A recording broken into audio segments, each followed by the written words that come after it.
During the last lecture, we looked at the art being made across Europe in between the two world wars.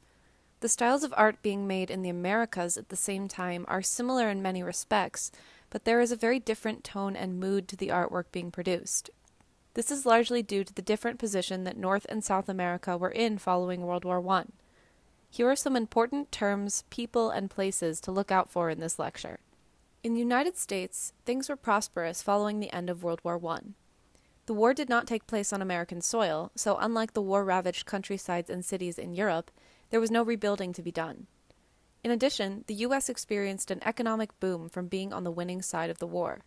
This resulted in an era called the Roaring Twenties, a time of unprecedented economic prosperity and wealth for the United States. The country saw the vast and rapid development of art and culture, and diverse enclaves formed in the United States as immigrants and former slaves and their descendants sought to build communities, migrating to large cities. Then, at the end of the decade, the stock market crashed, resulting in the Great Depression, the worst economic depression in U.S. history, lasting 11 years, with 25% of the country unemployed. Art being created at this time, with its distinct styles and content, came from the need for a national visual identity following the Civil War, one that united the country as a whole. However, the United States was and is a large and diverse place. Diverse enclaves of people formed, and within those enclaves, distinct styles emerged. Another important thing to note is that even more so than Europe at this time, all of the art coming out of the United States and Central and South America is inherently political. What I mean by this is whether art was being produced and popularized by minority groups that were previously never given the platform for it, or it was meant to draw attention to a particular political, social, or economic hardship, it is impossible to separate politics from the art of the Americas, and we shouldn't try to. The Harlem Renaissance, arguably the most important artistic movement of the first half of the 20th century in American history, took place in the 20s, 30s, and 40s. Between 1910 and 1930, hundreds of thousands of African Americans migrated from the rural South to major urban centers, such as New York City, Chicago, and St. Louis. The largest population resided in New York City, and with the economic boom, resulted in an explosion of art, writing, and music coming from the African American community in Harlem. The Harlem Renaissance was also based in ideology of social and political activism, encouraging Black artists, musicians, and writers to fight for equality and to draw creative inspiration from African visual culture rather than American or European. A wealthy middle class emerged in Harlem, the first time that Black Americans were able to earn significant wealth and much of it from creative endeavors. This photograph by James Vanderzee shows a young Black couple posed by their Cadillac car, decked from head to toe in furs. The nation's most talented artists, jazz musicians, writers, and photographers at this time all emerged from the Harlem Renaissance. Jacob Lawrence, one of the most notable painters from the Harlem Renaissance, is well known for his bright, flat compositions that look like collages of cut paper. Lawrence called his combination of broad planes of bold color and flat linear design dynamic cubism, though it was not so much influenced by European cubism, but by his own childhood and the colors and shapes of Harlem. There is a vibrancy and energy to the composition that offers a view of lively life in Harlem, but also the social inequities, the suffering and misfortune of many, as the poor, blind couple walk down the street, almost unnoticed amongst the playing children. This painting, part of his Migration series, a series of 60 panel paintings, depicts a crowded scene where African Americans, leaving the rural South, make their way to New York City, Chicago, and St. Louis. Lawrence conducted extensive research, combing through library archives, historical documents, and eyewitness accounts to ensure accuracy as he told the story of Black migration in the United States. He uses the same stylized palette of flat, bright colors that evoke the dynamic and colorful nature of urban life. An equally important visual artist from the Harlem Renaissance, Aaron Douglas, employed a similarly stylized aesthetic with the silhouetted figures in his shadowy paintings. His work is sometimes seen as the inspiration for jazz painting, drawing on visual rhythms of line and color. The silhouetted figures are partially drawn from Egyptian art as well, though still featureless enough to not draw attention to physical attributes. Douglas feared his work and depictions of black people being turned into caricatures.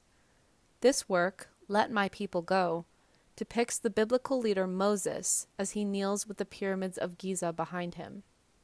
This is the moment when God calls him to lead the Israelites out of slavery in Egypt. At the upper left, 3 yellow concentric rings represent both the sun and God, shining a beam of light on Moses.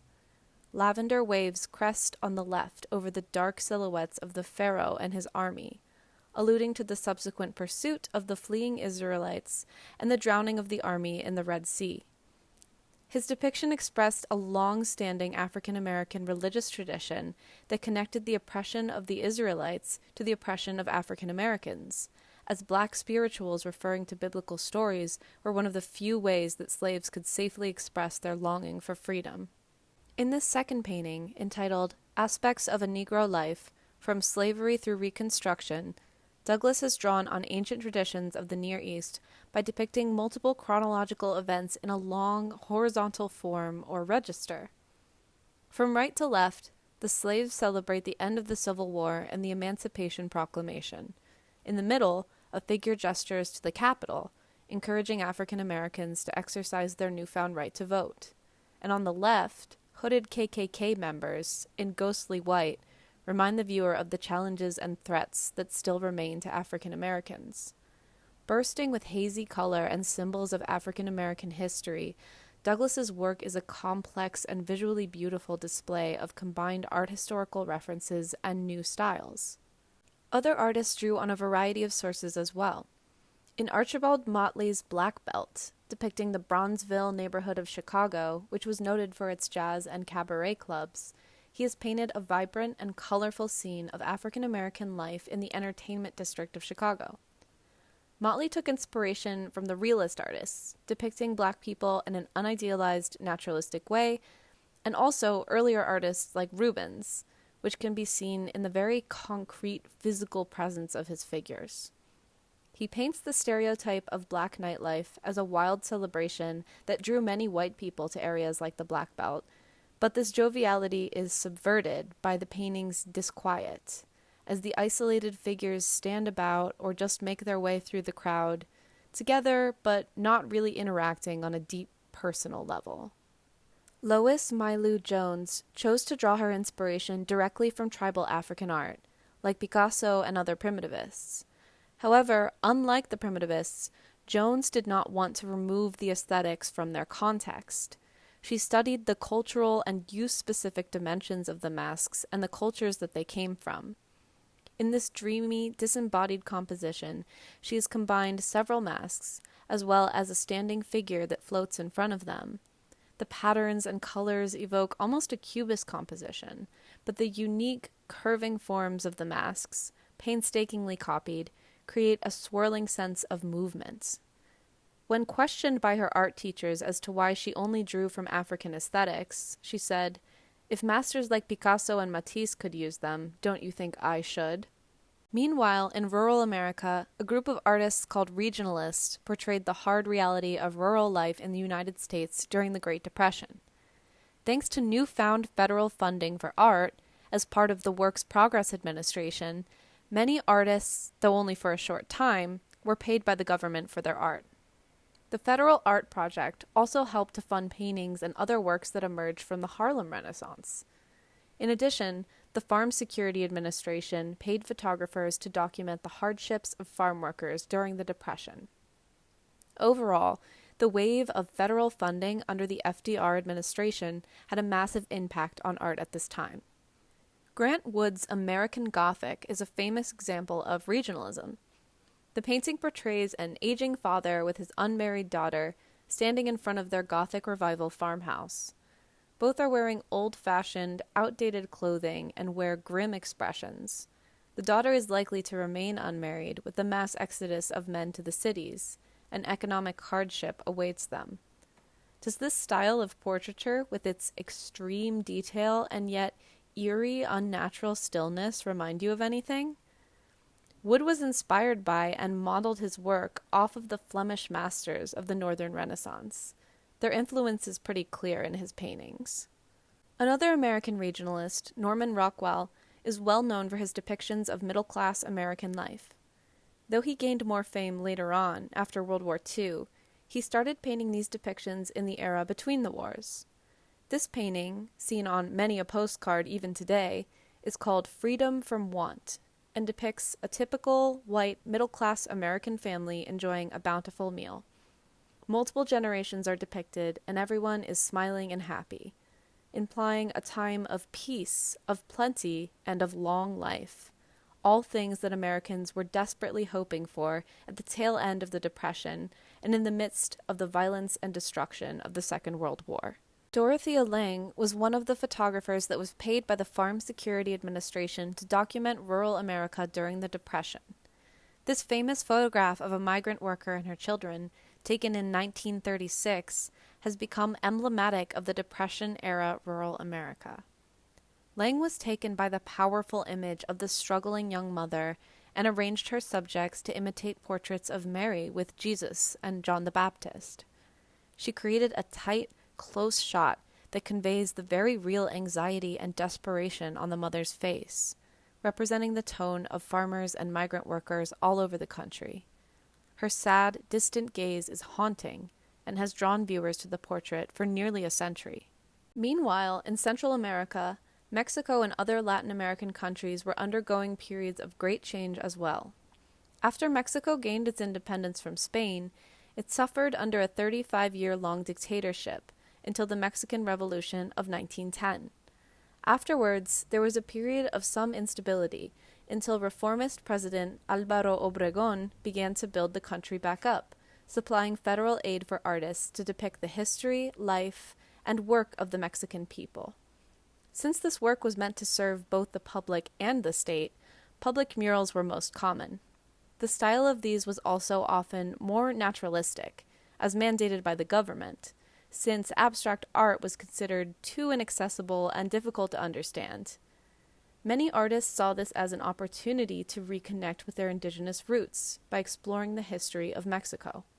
One of the most famous artists to come out of Mexico in the 20th century, Diego Rivera, did just this. In this mural of Tenochtitlan, the city-state that served as the seat of power for the Aztec Empire, Rivera has depicted the empire in the height of its glory, massive temples and floating gardens stretching into the distance as indigenous figures go about their business in a bustling market setting in the foreground. There are allusions to sacrifice, religion, and other ritual elements of Aztec society, showing Rivera's knowledge and understanding of pre-Columbian Mexican art. In one of his most controversial murals, Man at the Crossroads, a contemporary scene depicts a man in a standard factory uniform controlling the massive propeller machinery in front of him. The propellers show cosmological and biological phenomena, their discovery made possible by the development of industry, science, and technology. In the rest of the scene, we can see wealthy women playing cards and smoking. On the opposite side, Lenin, a Russian revolutionary and political theorist, holds hands with a multiracial group of workers. Soldiers and machinery are interspersed with images of a May Day rally. For Rivera, this represented contrasting social visions. The debauchery of the rich, watched by the unemployed while war rages, and a socialist utopia is ushered in by Lenin. This mural was highly controversial.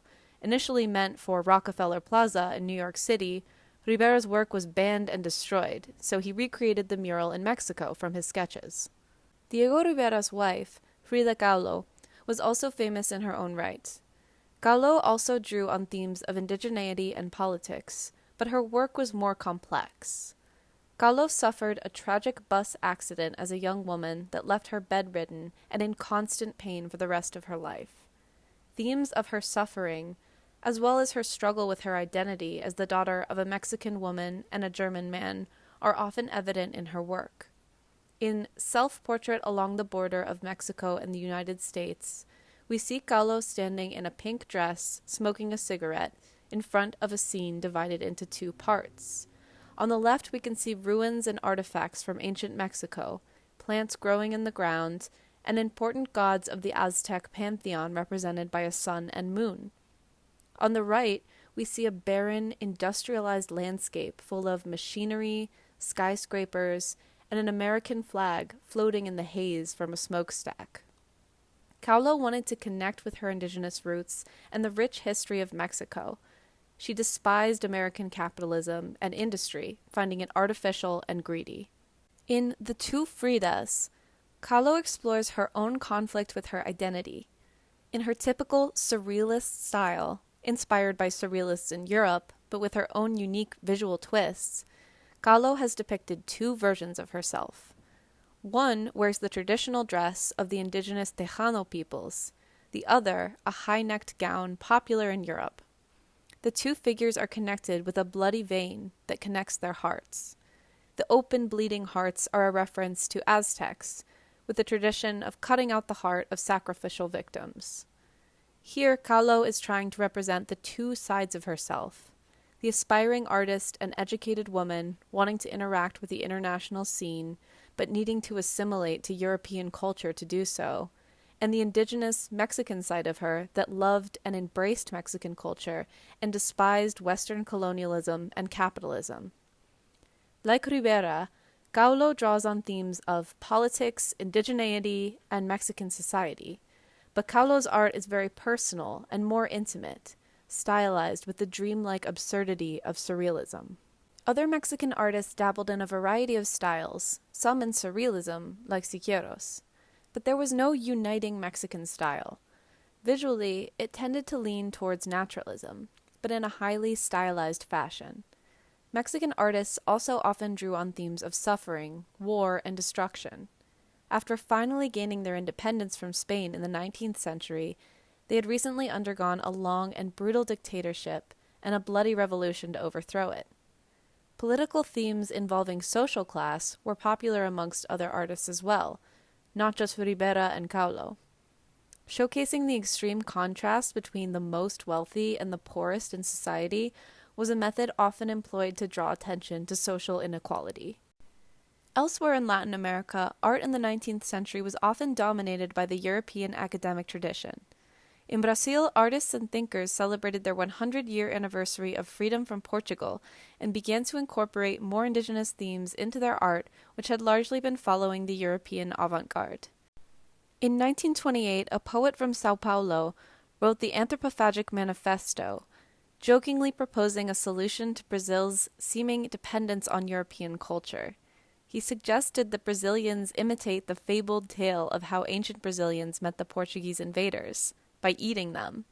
He mockingly described this relationship as anthropophagic or cannibalistic, and proposed that Brazilians gobble up European culture, digest it, let it strengthen their indigenous identity, and then dispose of it.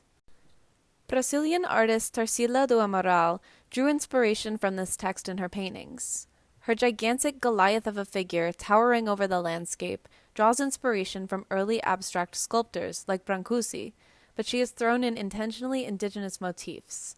Her figure sits in a caricatured Brazilian landscape of a tropical sun and cactus. The title, too, is tongue-in-cheek, The One Who Eats, referencing the Anthropophagic Manifesto. She is attempting to draw attention to and make fun of the stereotypical vision that Europeans have of Brazilians as cannibals. Other work by Amaral contains the same rolling landscapes with bright blocks of color, drawing some similarity to the expressionist painters in Europe, but at the same time always drawing reference to the Brazilian setting, in this case with a massive winding river, perhaps alluding to the Amazon, and a towering cactus. In Peru, a movement emerged called indigenism that more concretely focused on bringing indigenous people to the forefront and highlighting the beauty and complexity of their many cultures. One artist who is credited with leading this movement is José Sabogal. He paints in bright, semi-naturalistic colors that recall the playful use of color of the post-impressionists and early expressionists, while painting distinctly Peruvian landscapes and indigenous figures in bright, traditional costume that reflects the colorful backgrounds. In the foreground of this painting, we can see some figures standing around an atrial cross, an architectural element unique to Spanish-colonized Latin America. These crosses, you may remember from our lecture earlier in the semester, represented a blend of indigenous and Christian themes, and are a great symbol to stand in for the blend of indigeneity and Western culture in Peru. El Señor de la Fortaleza portrays a scene during the procession of the Christ of Miracles, in which an image of Christ on the cross is carried through the streets of a village. The figures in the painting display the typical costumes and adornments worn during this popular celebration. The image of Christ is venerated in Peru as a symbol of a particular kind of Catholic religious practice that evolved from and reflects the hybrid nature of the country's cultural identity. In Uruguay, artist Joaquin Torres Garcia made important strides for modern art in South America with his fascinating abstract compositions, recalling ancient stone tablets with carvings. His compositions include mixed symbols of Christianity, such as the fish and cross, as well as symbols of indigenous Uruguayan society, such as the alpacas and stylized bird in the bottom panel. His artwork is a unique blend of styles and influences from all across the span of art history, and he helped to build the contemporary constructivist movement in South America in the later 20th century. Like much of the art of South America, his work reflects a mix of cultures and histories that are representative of these diverse nations themselves.